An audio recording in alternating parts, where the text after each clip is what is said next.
Everyone, it's Cass. Welcome back to my channel, What Cass Read. Today I wanted to bring you a video and talk to you about my favorite YA fantasy book/series. This past month, if you saw my June wrap-up, I was in this huge YA kick. It really helped jumpstart my reading for the year, and I started thinking about, like, what are some of my top YA books out there? Because I had a really great reading month last month. It was my best reading month ever on BookTube. So it just made me think about some of my all-time faves of YA, and I thought I'd share them with you. The only way that I could think about actually filming this video was to try and put these books in, like, as chronological order as possible. Some oldies but goodies, and then trickle down to some of my more recent favorites that you've probably seen in some recent videos. So one of the first books that we're going to mention here, this is The Giver, written by Lois Lowry. The first time that I read this book, I think I was 10 years old. To me, this book kicked off the young adult dystopian genre, and it's never left. It still holds up. It's still an amazing read. I've reread this I don't know how many times. It follows a young boy named Jonas, and in this village, in this town, the lifestyle that they live is such that every single person in this town is assigned a career. They are assigned this career at the age of 12. When he becomes a 12th year, it's not really a birthday because all of the students, all of the children in the town all, like, age up the next year together. Jonas finds himself with the job and the responsibility of being the receiver. This is a very rare job to be assigned. In fact, only 2 people are ever a receiver and a giver of the town and of the city, and his job is to receive all of the memories. To me, I know that there's like 3 more books after that. It's like officially the Giver Quartet, but I've never felt the need, nor have I wanted to read past this book. The open ending that we get on this book was part of what made such an impact for me, and it was extremely beautiful. So, oldie but goodie for sure. It's always forever going to have a place on my shelf. Now, the next book that I want to talk about, you've for sure seen me talk about this book series as well. This is Eragon, written by Christopher Paolini. This is book number 1 of the Inheritance Cycle, and I have been a fan of this book series since I was also in high school. Chris Paolini and I are pretty close to the same age, and I think that's what drew me to this book series when I first read it, because when I was in high school, it's like, are you telling me this guy who's like super close to my age wrote this book when he was 15? So, like, when we were like 14 and 15, he was out publishing books. That's crazy. I had a close group of friends in high school, and a bunch of us loved this story together. So there's a lot of nostalgia here for me, but I also talk about it as a really great introduction to classic fantasy for people who are YA readers and are a little bit frightened to step forward into the adult realm. Go ahead and give this book a try. I will always and forever stand up for this book. I think it has an absolute place in the genre, and I think it receives a lot of criticism because people find that this book was a copy of a lot of different fantasy books out there, but I feel like pretty much every fantasy story out there is regurgitated from somewhere else, right? So what is this book about? This book is about a young teenage boy named Eragon who is in this, like, backwater village. He stumbles across a dragon egg, and he doesn't totally realize that it's a dragon egg at the time, but he takes it home with him because it's pretty and it's beautiful, and he figures maybe he can sell it to get his uncle and his cousin some food. Turns out the dragon hatches for him, and they become a bonded dragon rider pair. The hatching of this dragon sets off a whole chain of events in this world of Algasia. It takes us on a really great fantastical adventure. Cool magic, really detailed world building. So again, I always find that this is such a good book series to start. If you want to try some classic sounding fantasy, but you're frightened of some of the classics, go ahead and read this one. I don't think you'd be disappointed. Now, I know I said this was going to be all YA fantasy, but I guess I lied because this is one of 3 science fiction novels on here.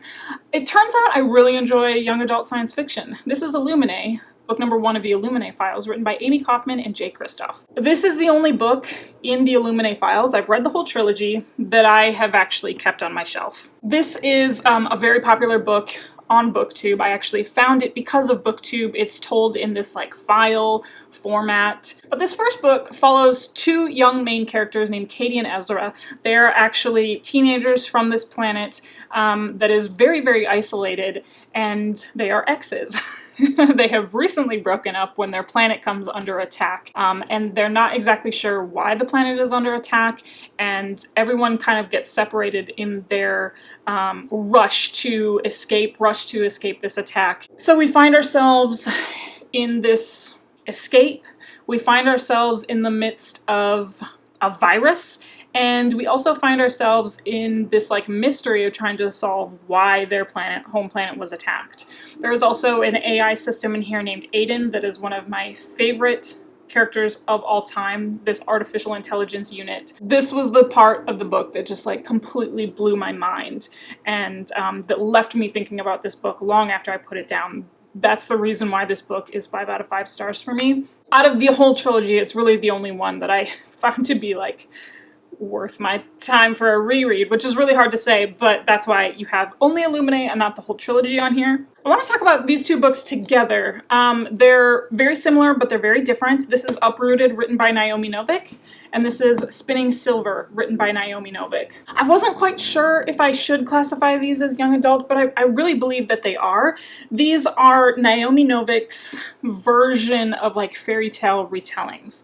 They're not related to one another. The first one is a Beauty and the Beast retelling following Agnieszka in this village and the dragon. The dragon comes to their village and takes young women back with him to his tower in the woods there, and Agnieszka ends up being one of the girls chosen. So they have their own adventure, full of magic, full of forest magic. Thoroughly enjoyed this one. And then Spinning Silver is a retelling of the Rumpelstiltskin story. So we have several young women that we follow, but it's basically the idea of turning silver into gold, and we do have a young character who does have that ability. She's taken back into the like frozen fae realm to work for the fairy king, the Winter King, and turn all of his stuff into gold. Beautiful books, well written. Both of these were 5 out of 5 stars. They're very slow, but they're also standalones, so it's like a one complete adventure in both of these books, and that's why they're still firmly at the top of my list. My next favorite young adult fantasy is A Court of Mist and Fury, written by Sarah J. Maas. This is book number 2 of the A Court of Thorns and Roses trilogy. This is actually the only book from that trilogy that I'm putting in this video, because this was such a beautiful story that I just can't believe that the whole trilogy wasn't as beautiful as this one. Sarah J. Maas like really pulled no punches when she wrote this. The romance in here was incredible, rip your heart out. So this whole trilogy follows a young woman named Feyre. Feyre lives on one side of this magical wall of the human realm, and then the other side of the magical wall is where all of the fae live. So in the first book, she ends up accidentally killing a fae in disguise, and so she ends up getting taken back over the wall as like punishment to live out the rest of her days without her family in the world of the fae. Events transpire. In this book, we find ourselves and Feyre in the Night Court, and it is the Night Court that is like specifically the best part about this whole trilogy and the members of the court that we meet. There's just so many beautiful moments in here. I can't get into it too much because it is a second book in a series, and it is the only book in the series that I am singing its praise that much for, but I love it. I just love it. This is my second of the science fiction picks. This is Scythe, written by Neil Shusterman. This is book number 1 of the Arc of the Scythe trilogy, and specifically this is the only book of the trilogy that I'm calling out as a favorite. This was definitely a 5 out of 5 star read. In this world, it is a utopian world where we have solved pretty much all of the problems. We've solved death, we've solved hunger, we've solved homelessness, joblessness, etc. Because we've solved death, there began to be a problem in that we need to find some way to maintain the population, and that is where the Order of the Scythes come in. The Scythes are tasked with gleaning members of the population. That is their term for killing members of the population, so that way they can maintain population control. In our first book, we meet 2 young citizens, Citra and Rowan. They are learning to become apprentice scythes. There were so many moments of this book that I thought about long after I had finished it. It was a morality tale. Them coming up with their own code of ethics, and how they wanted to take on the burden and the responsibility of becoming a member of the Scythes. There are different factions of Scythes in here who see this as an honor and a privilege, and it puts them above the rest of society, so they can do whatever they want. And there's certain factions of the Scythes that take their responsibility a little bit more low-key, and it's just like this battle between the two. And again, that's why it's a morality tale, and both of these characters are studying under vastly different types of ethics, and how does that shape them in the future. I really enjoyed this book. I've finished the whole series now. I still think this book is the strongest of the three, by a slim margin, because I still really enjoyed the other books as well. But this would definitely be one of those books in those categories that I thought about them long after I finished. This is Strange the Dreamer, written by Laini Taylor. This represents the Strange the Dreamer duology. So we have Strange the Dreamer, and we also have Muse of Nightmares. Both of them ended up being 5 out of 5 star reads. They are incredible. They were among my favorite books of the entire year last year in 2019. This was my first introduction to Laini Taylor as an author, and she, in this book, just completely like captured my heart. I really enjoyed the writing style. I really enjoyed this whole story. It follows a young man. I don't want to say young anymore, because he's definitely a man at the point that we really follow him in this story, named Laszlo Strange. He is a lost child, like he is a foundling, he is an orphan, and he grew up in this library with all of these monks, and his whole young life was just lost in tales of the library, lost in the adventures that he would have on his own with his imagination. And his main thing that he was obsessed with, that he loved, that he focused on, was this mythical lost city named Weep. He ended up writing like papers on it as he grew older. He became like a scholar on this mythical lost city of Weep, and he just wanted nothing more than to find out what happened to this city. As luck would have it, one day he does get the chance of a lifetime to travel over to the city of Weep, and we just go off from there. Adventures take off from there. The magic in here is super subtle, but that's because we have these like godlike children creatures that are invoking their magic and invoking their will upon Weep, and it's so beautiful. It's vastly different from, like, let's say a magic system like Eragon, where it's quite obvious and there are sets of rules that you have to follow for that magic system. This magic system is really only something that can be explored if you have the skill or if you don't. And that's something that I really, really liked about it. The romance in here was incredible. It was a lovely, lovely story. Again, among my favorites of the entire year last year. Now this book, I'll just say that I'm just complete trash for this whole trilogy. This is The Cruel Prince, written by Holly Black. This is book number 1 of the Folk of the Air trilogy, and I do have all 3 books in both of these different covers, and what can I say? It's just a young adult series that captured my heart, captured my attention, and I am just trash for it. We follow a young girl named Jude Duarte, and she has a twin sister and an older half-sister. Her parents, when she was young, were slain in front of her by this high fae lord who turns out to be her half-sister's father, and then he takes them all when they're really young and forces them to live in the land of fairy. She grows up like gentry adjacent. She grows up adjacent to the prince of the realm. She grows up adjacent to the other lordlings and young ladies of the court, and it's not necessarily the best environment for her because she is 100% human, her sister is 100% human, and then her half-sister is fae. I really enjoyed just like the sinister nature of the fae in this book. It's vastly different from the fae that we get in A Court of Mist and Fury. This felt more true to what fairy tales really are about, and the more trickster nature of fae. Thoroughly enjoyed. I mean, I'm just trash for this whole thing. Are they all 5-star reads for me? Yes. Critically speaking, are they all 5-star reads? Probably not. The final science fiction pick in this list, this is Skyward, written by Brandon Sanderson. This is book number 1 of the Skyward series. There are currently 2 books out now. I've read them both, and I've loved them both.